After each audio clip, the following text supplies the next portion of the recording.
Well, thank you very much for giving me the opportunity to come and give this seminar. And I must say I'm enjoying very much being at Cambridge. It's lovely being here.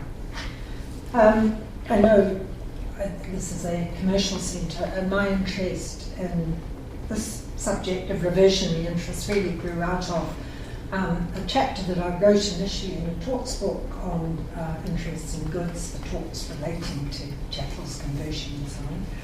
And of course that's very much linked with interest very broadly in goods that commercial lawyers mainly take an interest in, and we all love the Nemo Dat rule and all that kind of thing. So the topic that I thought I'd talk about today, reversionary interests, I find intriguing because it seems to me unnecessarily complicated, and my view of it is this could be simplified somewhat, which is really what this paper's about. Please feel free to disagree with me, as Stephen you will testify that I don't get upset when people disagree with me. I say this because I once gave a paper at an SLS conference where everybody, I think, in the audience disagreed wholeheartedly with me. So, but I took it, didn't I, Stephen? Absolutely. I still think that... You wouldn't be wrong. So, well, reversionary interests arise in the context where plaintiffs are wishing to sue in the torts relating to chattels, principally these days conversion and negligence. Of course, we're talking here also about trespass to chattels. In the UK, debt in lieu as a tort has been abolished. That's not the case in New Zealand. We don't have an equivalent statute to your Torts Interference with Goods Act. So debt in lieu is still on the books, but nearly every case of debt in lieu is conversion, so this isn't a particular issue. And these days I think nearly every case of trespass is also negligence. If we included deliberate acts of damage to chattels as being negligence, I think the fields would be completely covered. So bearing in mind there's no debt in lieu in England, I'm not paying any attention to that. That's of no particular significance anyway now. The issue here is the position of an owner of goods who is not in possession of them when goods are taken away, damaged, wrongfully dealt with by some third party while they're in the possession of a bailee, normally we're talking about here. And what happens in that case to the position of the owner of the goods? What kind of rights does he or she have? Initially, the first question is, well, what is the arrangement between bailor and bailee? Of course, owners may part with possession of goods under all sorts of arrangements.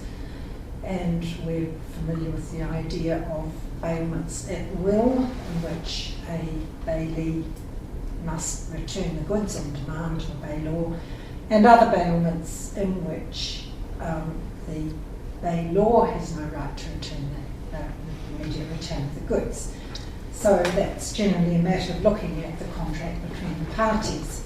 So if we look for this purpose at two simple cases, let's say that a car owner lends his car to a friend for a month, and while it's in the possession of the friend, the car is taken away or damaged, and damaged by a stranger.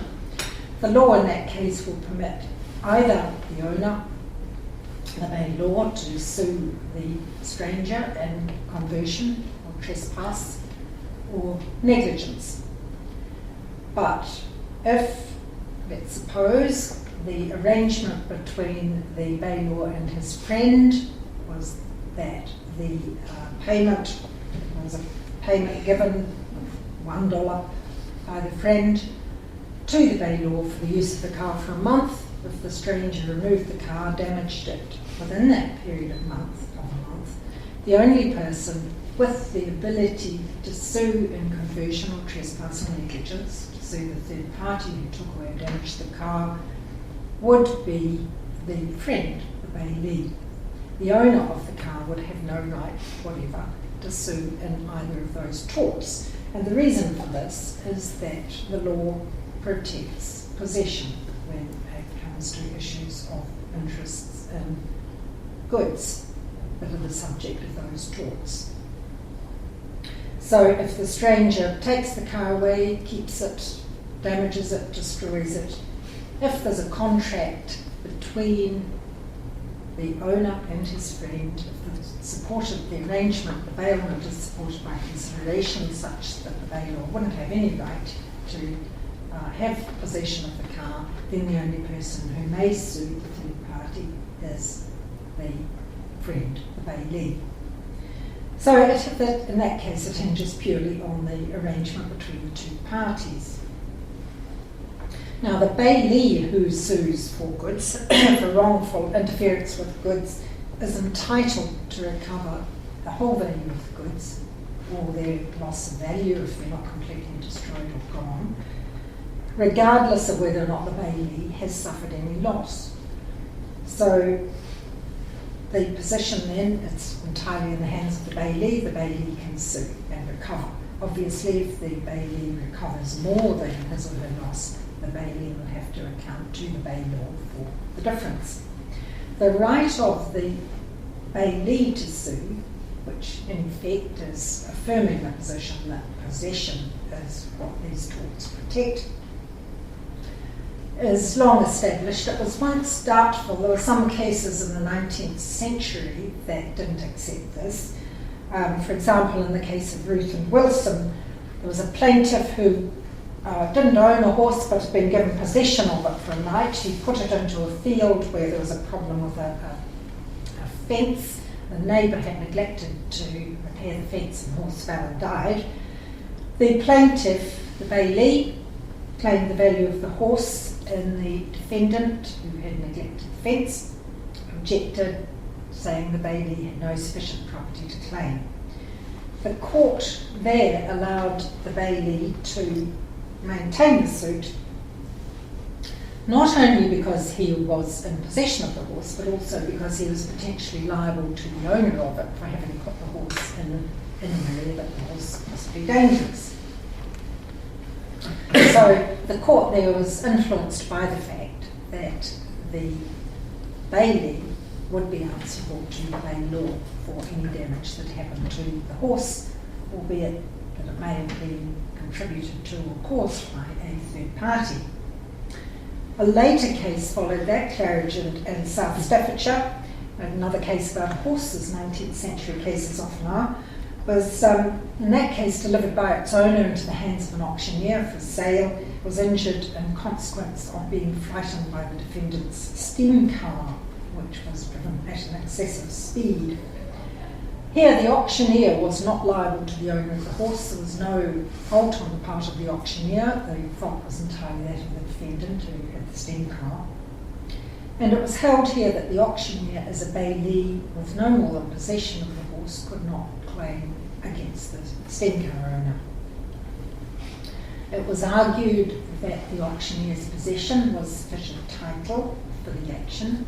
He argued that this was rejected by the court, who said that if a person were in charge of a chattel and the possession was interfered with, that person could bring an action, but only for the damage that he himself had suffered. And in this case, the plaintiff, the bailee, the auctioneer, had suffered no damage at all because that person, the auctioneer, could not have been liable to the owner because the auctioneer had caused no damage. The damage was caused by a third party. So the court there ruled out the possibility that a bailee could be liable, could be able to recover loss. Later, these cases were overruled by the well-known case of the Winkfield, where the court said that there was no concern or issue here as to whether a bailor might owe some kind of obligation to the bailee in negligence. A third party who injured property could be answerable to a bailee, and the third party had no concern to inquire into the arrangement between the bailor and the bailee. In the Winkfield, where remember, I expect. There's a case of two ships colliding at sea, and one of them contained a quantity of mail. And the Postmaster General, who was regarded as the bailee with custody of the mail at that point, sued the owner of the ship that had collided with the ship carrying the mail in negligence. Now, of course, the Postmaster General himself did not own the mail. He was rightfully in possession of it. At first instance, the court said, well, the Postmaster General had no interest to protect. He was not the owner, he was only in possession. None of it was his fault. He could not bring any claim against the other ship owner in negligence. On appeal, the court said this was not the case, that the cases to the contrary had been well considered.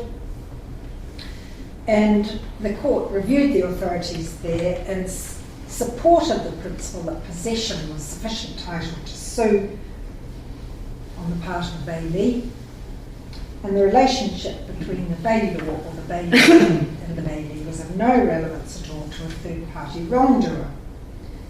And the court said, by analogy with finders of goods, people who have no right or title to goods other than the fact of having lawfully acquired possession, such people could protect their possession, could protect the goods by actions and conversion or debt trespass, negligence, and there was no reason, said the court, why they shouldn't apply equally to a bailee. And this was because the person with possession had the property, and as against a wrongdoer, said the court, possession is title. The chattel that's been converted, destroyed, taken away, whatever the tort is deemed to be the chattel of the possessor and of nobody else, and therefore its loss or deterioration is a loss to him. And his obligation to account to the bailor is absolutely nothing to do with it, said the court. This could be sorted out subsequently as between bailor and bailee as to what their obligations to each other might be, and it would be necessary afterwards, after determining whether the third party was liable, to look at the relative interests of the bailor and the bailee. But as between the wrongdoer, the third party wrongdoer, and the bailee, there was no question, no need to inquire into the relationship between bailor and bailee. However, if the bailee recovered the whole value of the goods or recovered more than the cost of his, or the value of his own interest in the goods, then he would have to account to his bailor, and that's, of course, also very well established. Now, the bailee then has the possessory title, and lines of cases since then have affirmed that, has the necessary possessory title to sue for interference with the goods. That right is exclusive to the bailee, though, only if the bailee has an exclusive right to possession of the goods. So if the bailor has no right to regain possession of the goods, let's say the goods are on hire purchase, something of that kind, some contractual arrangement whereby the bailee has exclusive right to keep possession of the goods as against the owner of them, then in that case the bailee will have the exclusive right to sue the third party who damages or converts the goods. If, though, it's a bailment at will, one in which the bailor is entitled to recover the goods at any time, then bailor and bailee have concurrent rights to sue the third party tortfeasor, the person who takes or damages the goods. And this was discussed in the case, in the English case of O'Sullivan and Williams. In that case, there was a car was parked, it belonged to its owner, but it was in the possession of the owner's girlfriend, who was borrowing it while the owner was away. The car was damaged irreparably by a third party who dropped something on it and damaged it. The owner claimed the value of the losses from the third party, the tortfeasor, and sought both the value of the car and compensation for loss of its use. This claim was settled as between the two of them, so the owner and the tortfeasor settled the claim. Subsequently, the girlfriend, the owner's girlfriend, who was the bailee, who had been in possession of it at the time that this event occurred, commenced proceedings against the defendant, the tortfeasor who damaged the car, for nervous shock. She got very upset. She wasn't in the car, but she saw it being damaged and she had to have time off work and had fainting fits and so on. And she also claimed for loss of the car and inconvenience, because she, as the borrower of it, had had the right to use it. The nervous shock claim was dismissed. It was held it was maintainable. It was dismissed. The loss of use claim was, at first instance, allowed. On appeal, it was held that she, the girlfriend, as a bailee, could not bring an action for loss of use because the bailor had settled the matter. Bailor and bailee, this being bailment at will, there was no contract between the owner and his girlfriend. He simply led the car. He could therefore require its return at any time. And in that situation, said the court, the owner and his girlfriend, the bailor and the bailee, had concurrent rights to bring an action. The action they were bringing, though, was for the same thing, for loss of use, and they couldn't both bring an action as against the tortfeasor. There couldn't be separate claims brought by bailor and bailee for exactly the same loss of use. The bailor, the owner, had settled the claim. His right to use the car included the right to allow his girlfriend to use it. Having settled it, his girlfriend, the bailee, then had no enforceable interest to protect, and she could not maintain any action for the loss of use of the vehicle. The court added that she would have been claimed to succeed, but the nervous shock one was a maintainable claim because it was quite a different cause of action. It didn't overlap with the bailor's claim for loss of use. So, in the case where there's a bailment at will, both bailee and bailor have concurrent rights. Not the case when there's a contract, and there are a large number of cases in which goods are subject to hire purchase, reservation of property clauses and so on, where the owner has no right vis-a-vis the bailee to get the goods back at will, and therefore, in a case like this, the bailor, the owner, is excluded from possession by that contract. The question then arises, well, what interest does that person have? Because the case law establishes very clearly that these chattel torts, conversion, negligence and so on, rest upon a possessory right, not a proprietary right, not a right of ownership. The action there that is used is called damage to a reversionary interest. There's something I understand analogous in land. I'm not a land lawyer, it's a great mystery to me, but I think it's a very similar interest, where the law takes the view that even though there is no possessory right, when we talk about goods again, the owner has a reversionary interest which is retained in the goods. A straightforward example of this is a New Zealand case, an older case, Checker Taxi Cab Company and Stone.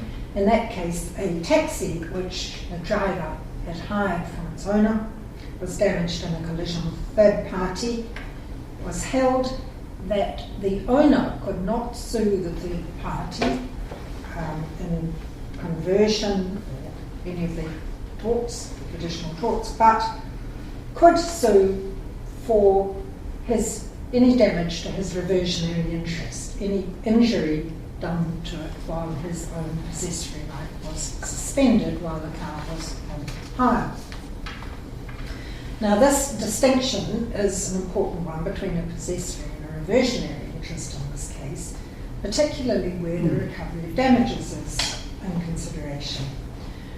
Because a bailee is regarded as having complete title vis-a-vis a stranger, a bailee may sue to recover the whole value of the goods. If that's what's been lost.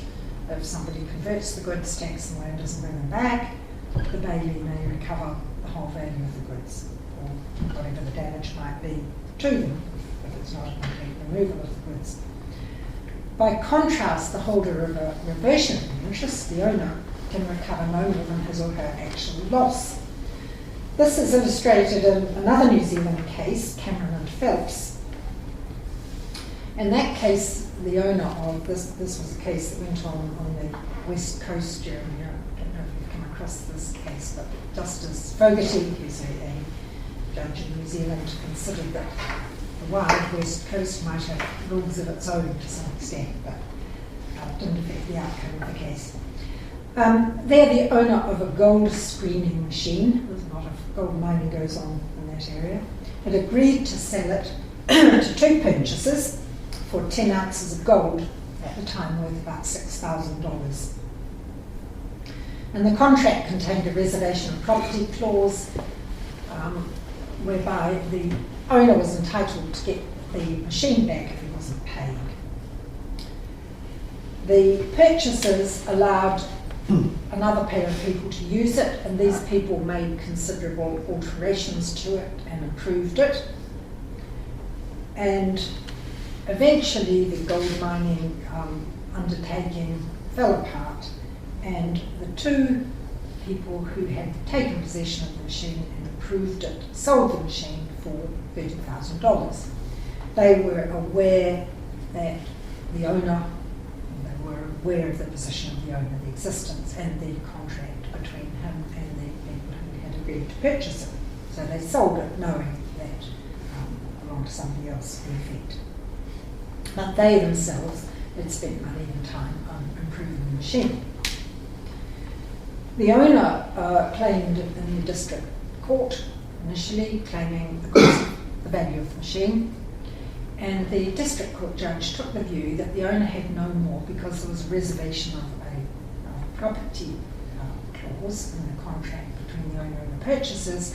The district court took the view that the owner had only a reversionary interest in the machine and therefore is not entitled to anything more than his actual loss.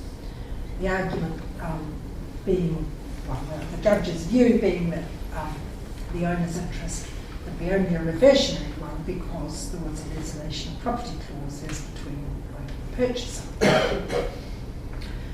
The district court held that the owner was only entitled to the value of the 10 ounces of gold. That was what he'd actually lost. If everything had gone well, he would have had the purchase price of 10 ounces of gold, about $6,000. And said the court he couldn't get back the value of the machine because his claim wasn't in conversion, it was a claim for reversionary interest. On appeal, the High Court held that the owner had had a right to recover the machine because he hadn't been paid. Therefore, he did have a possessory interest in the machine. He had a right to recover possession of it. And he had that right at the time the defendants had gone ahead and sold the in defiance of his rights. Therefore, said the High Court, the owner could recover the true value of the machine, which was $30,000 at the time that the conversion took place. Obviously, in that case, the arrangement between the owner and the purchasers to whom he'd agreed to sell the machine was a very relevant one, because if the reservation of property agreement had not provided, or had not existed, had not provided that, if it had provided perhaps a later date for the owner to recover possession, if the reservation of property agreement had been that the owner could recover possession after a certain date and before that it was converted, then the owner would not have had the necessary possessory interest and the damages would have been much less. A difficult and perhaps hair-splitting kind of distinction. In England, the whole issue was discussed in the HSBC Rail case against Network Rail Infrastructure Limited. This, I guess, the English people are very familiar with this case. No? Okay. The plaintiff, HSBC, was the owner of railway carriages, which at least the Great Northern Eastern Railway, GNER, and GNER ran the carriages on tracks that were owned and operated by the defendant network. One of these rails shattered, causing a derailment, and 2 of the carriages were total losses and were written off, and 2 others were severely damaged and were ultimately repaired with insurance money. Now, the whole thing was driven by insurance, clearly, and the important aspect of it for our purposes is that the owner, HSBC, wished to claim, or at least the owner's insurer, wished to claim against the third party, Network Rail, whose rails had caused, broken rails had caused the damage. It was accepted for the argument, Network accepted that its liability, it had negligently caused the losses that resulted, which ran into millions of pounds. The claim of HSBC, said the Court of Appeal, could not succeed. It's the same kind of reasoning as the case, the gold screening case in New Zealand, with a different result. In the gold screening case, ultimately it was held that the owner did have a right to regain possession of the gold screen, therefore could claim in conversion. This claim in the HSBC, the rail claim, was brought in negligence, which also requires a possessory interest in goods to be able to claim for damage. And the Court of Appeal there affirmed the rule, this case was in 2006, that there had to be a possessory interest, that is actual possession or a right to possession, for a person to bring proceedings and negligence. And here, said the court, the HSBC, the owner, had in any event suffered no damage because the Bailey's insurance company had compensated HSBC. Normally in cases considering negligence, of course, the insurance position is neither here nor there as regards liability. But in this case, the court said because these carriages were leased to GNER, HSBC, their owner, had no right to possess them. The possession had been given to GNER, and therefore HSBC had no standing to bring in any claim in negligence or loss. So the position seems fairly clear that if an owner out of possession can sue for damage to a reversionary interest, but the cause of action cannot be conversion, trespass or negligence because they require a possessory interest. There's a good discussion of this in an article by Professor Tettenborn, who I think is an Exeter. Right about that. Who wrote sorry? Swansea, is he? Has he gone to Swansea? I'm interested in, very often in the things he writes very much in the area that I'm interested in. And his article was discussed very closely by the Court of Appeal, his article on reversionary interest in the HSBC case. He said, well, we could perhaps avoid all these problems by saying, well, reversionary damage should just be one tort that encompasses conversion, trespass and negligence, and that should be the end of it. However, he, after considering that idea, rejects it because he says each of these torts is different, has different elements, different requirements. They don't all want the same thing, they have to prove different things, and it's not possible to lump them together in that way. And the court in HSBC agreed with that and said that must be right. But nevertheless, a claim for reversionary damage would depend upon proving the commission of one of the underlying torts of conversion, trespass or negligence. In other words, an owner out of possession, like the owner of the railway carriages, would have to, although he couldn't claim in conversion, trespass or negligence, would nevertheless have to show that, absent his title to sue, there still had been a tort of that kind committed.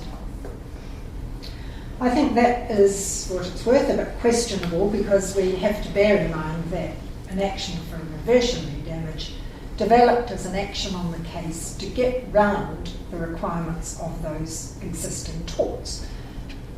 If an owner could have sued in negligence, conversion and so on, he would do so. The action that developed for reversionary damage was an action on the case because the other actions had become very rigid and owners out of possession could not establish that they had the necessary title. So whether it should be necessary to establish that one of those torts had been committed, absent the owner's title, I think is a strongly argued kind of question. The torts are all different in any event, and these days the courts have tended to require that conduct amounting to trespass has to be willful or negligent, and the courts will exclude unwitting or accidental acts from its ambit. And the history of trespass was reviewed in the well-known case of the National Coal Board and Evans. The reluctance on the part of the judiciary to find anybody liable in negligence for inadvertent acts no doubt goes some way to explaining why trespass is not particularly significant today. It's largely been taken over by negligence, because what has to be proved is much the same thing. Fault has to be proved.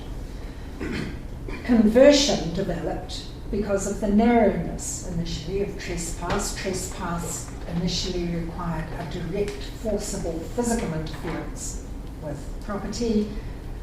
The indirect results of it, the interference with title, are what conversion protects. And these torts developed in a rigid formulaic fashion, as is well known, the way that the old actions developed. In consequence, the reversionary action was one that developed to get round the rigidity of these torts. The reversionary action was to fill these gaps and to avoid the rigidity and the compartmentalisation of the torts themselves. So the action on the case, the action for a reversionary action, by its nature did not require proof of what those other torts actually required. It arose because the existing torts were inadequate for dealing with the position of dispossessed owners. Of course, these old rigid forms of action have gone, and now generally what in England, as I understand it, generally what's brought as an action for unlawful interference with goods. In New Zealand, we still look at it from the point of view of the individual torts. The arguments, of course, to allow a bailee to sue, nevertheless, clearly, I think, retain their cogency. There's very good reason for saying that a bailee should be able to sue. But it would seem to me that there's no reason that the bailee's right should be exclusive, and the reasons that apply to support a bailee's title to sue equally should apply to a bailor. In the HSBC case, the case about rail carriages, the Court of Appeal was asked to consider the idea, well, the law should be pleasingly symmetrical. A bailor should be able to, just as a bailor can sue, recover the whole loss and has to account to the bailor. If the bailor recovers more than his loss, why can't the law be the other way around? The bailor out of possession should be able to sue and then satisfy any claims of the bailee. The court rejected that, saying no, it was well established that the possessory interest was the one that had to be protected. And Lord Justice Longmore said in HSBC, well, the reason for this is, as between bailee and a stranger, possession gives title. That is not a limited interest, but absolute and complete ownership.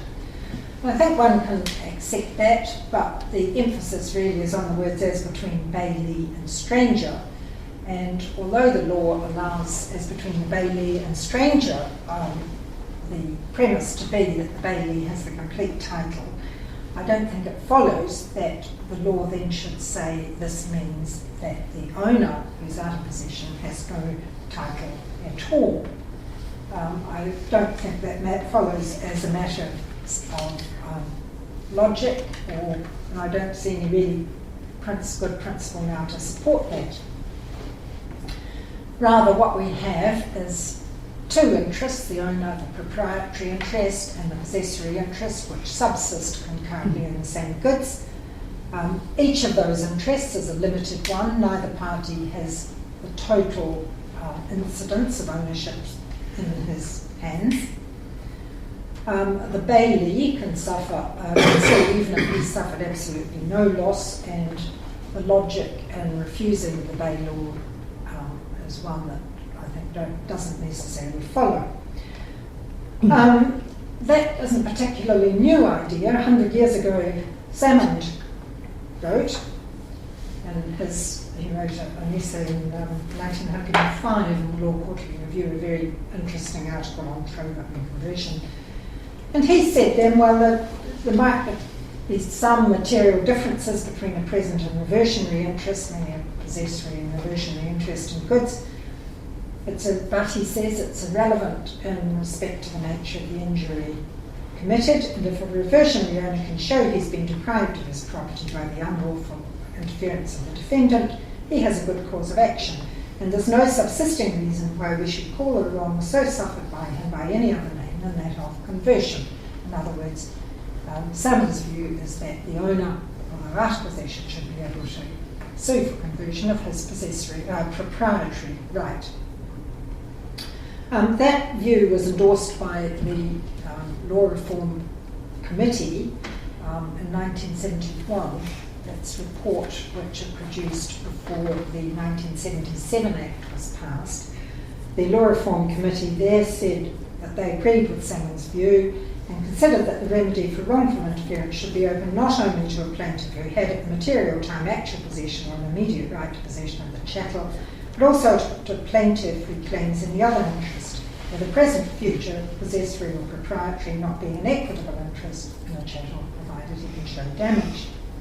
The Law Reform Commission of British Columbia adopted the same stance in its report, which it did in 1992. The law, though, has not moved, so far as I know, in any jurisdiction to give effect to those recommendations.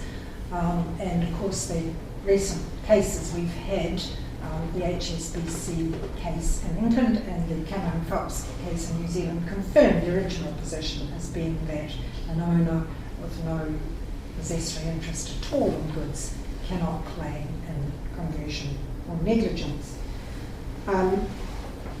The gist of this, of course, or the gist of my argument is that although the law deems the bailee vis-a-vis a stranger to have complete title, there's no reason why that should exclude the bailor, who should equally be able to be deemed vis-a-vis a tortfeasor as somebody having a complete title. The issue here really is not the nature of the damage that's caused, but the standing of the owner to sue, and the problems that are there, I would suggest, could be solved by relaxing the threshold requirement that the only interest protected by these torts is the possessory one, and it should encompass also the proprietary interests of those owners of goods who have dispossessed themselves usually under contracts. So rather than requiring an owner to prove the commission of a tort as if the tort were the cause of action, it's more realistic, more direct, simply to allow the owner, in my view, to sue. If the law were changed in this way, it's difficult to see that any prejudice to anybody would result. If the bailor sues, he would have to account to the bailee for any value of the bailee's interest that he might recover, the same as it happens now with the bailee. And of course, the tortfeasor is not concerned particularly with arrangements as between bailor and bailee. Generally speaking, those are not his concern. Further, the law at the moment, if a bailment is at will, allows both bailor and bailee to sue, and the law manages to do that without getting particularly upset. A more recent case involving Shell Oil in the fires at Mansfield, is it? Is that that? Yeah. Has, in that case, the Court of Appeal has affirmed that the person with an equitable interest in goods, but with no possessory interest, is able to sue for damage to those goods. That was considered a questionable proposition in the past. But the Court of Appeal in the Shell against Total UK took the view that an equitable interest was sufficient and deserved protection in a negligence action, provided the owner of the goods was also joined in the action. The court was not concerned that the equitable owner should have a possessory interest. From this, I think it's not a big step to then say, well, the owner of a legal interest in goods, the proprietor of the goods, should also have the right to bring a claim in conversion or negligence. This seems to me to be not affected by anything in the English legislation by the 1977 Act, which really seems to have rationalised largely procedure rather than made any difference to the content of the torts that it covers and the kinds of interests that people might have to protect in those torts. I'll stop now and you can tell me I'm wrong. We have about 15 minutes for questions. I know some people have to leave a bit early, so just feel free to step out when